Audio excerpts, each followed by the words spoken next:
இந்த மட்டன் சுக்கா எல்லாத்துக்குமே side டிஷ்ஷா match ஆகும். இப்போ ரொம்ப ஈஸியா எப்படி செய்யுதுன்னு பார்க்கலாம். 1 டேபிள் ஸ்பூன் அளவுக்கு மிளகு சேர்த்துடலாம், 1 டேபிள் ஸ்பூன் அளவுக்கு மல்லி சேர்த்துடலாம், 1 டீஸ்பூன் ஜீரகம், 1/2 டீஸ்பூன் அளவுக்கு சோம்பு, 1 துண்டு பட்டை, 1 அன்னாச்சி பூ. இந்த அளவுக்கு கலர் மாறினதும் ஸ்டவ் ஆஃப் பண்ணிடுங்க. கொஞ்ச நேரம் நல்லா ஆற வச்சு நல்லா அரைச்சி எடுத்துக்கோங்க. இப்போ ஒரு குக்கர் வச்சுக்கலாமா? நான் வந்து 1/2 கிலோ மட்டன் வாங்கி நல்லா கழுவி சுத்தம் பண்ணி வச்சிருக்கேன். ஒரு 3 சிட்டிக்கு அளவு மஞ்சத்தூள் சேர்த்துடலாம், 1 டீஸ்பூன் அளவுக்கு இஞ்சி பூண்டு பேஸ்ட் சேர்த்துக்கலாம், கொஞ்சமா உப்பு சேர்த்துக்கலாம், ஒரு 3/4 கப் அளவுக்கு தண்ணி, இதெல்லாம் சேர்த்து நல்லா கலந்து விட்டுருங்க.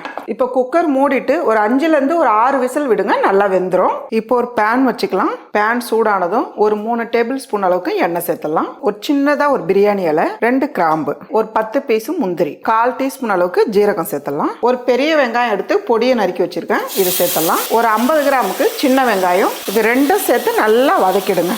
பொடியை நறுக்குன ஒரு தக்காளி, 2 டீஸ்பூன் அளவுக்கு இஞ்சி பூண்டு பேஸ்ட் சேர்த்துக்கலாம், நல்லா வதக்கிடுங்க. 1/2 டீஸ்பூன் அளவுக்கு மிளகாய் தூள் சேர்த்துக்கலாம், 1/2 டீஸ்பூன் அளவுக்கு கரம் மசாலா சேர்த்துக்கலாம். இந்த அளவுக்கு நல்லா கலந்துட்டு நம்ம வேக வச்ச மட்டன் இந்த தண்ணியோட சேர்த்துக்குங்க. கூடவே கொஞ்சமா உப்பு நல்லா கலந்துருங்க. ஒரு 7 நிமிஷத்துக்கு நம்ம மூடி வைக்கலாம். தண்ணி வந்து நல்லா இழுத்துருச்சு பாருங்க. நம்ம அரைச்சி வச்சிருக்க மசாலா இதை சேர்த்துடலாம். ஒரு பச்சை மிளகாய், கூடவே கொஞ்சமா கருவேப்பிலை, 2 டீஸ்பூன் அளவுக்கு மேலவே நெய் சேர்த்துடலாம். நல்லா கலந்து விட்டுருங்க. அவ்வளவுதான்மா, நல்ல ஒரு டேஸ்டான ஈஸியான மட்டன் சுக்கா ரெடி.